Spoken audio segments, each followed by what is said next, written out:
We all know how easy it is to add a horizontal divider. Simply press the slash key followed by the letters DI, and the divider option will appear. But where is the vertical divider? Truth is, there isn't any, but let me show you something. Press the slash key followed by Q, and you'll see that there's a quote block here.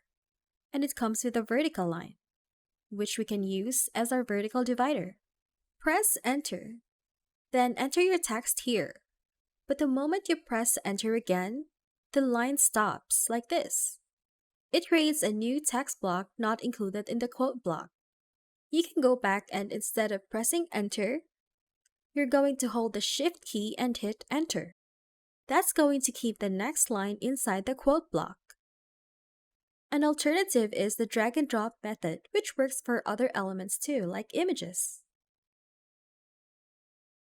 First, drag the text block into the quote block.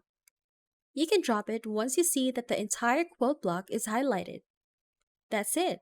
If this video helped, don't forget to hit the like button and subscribe.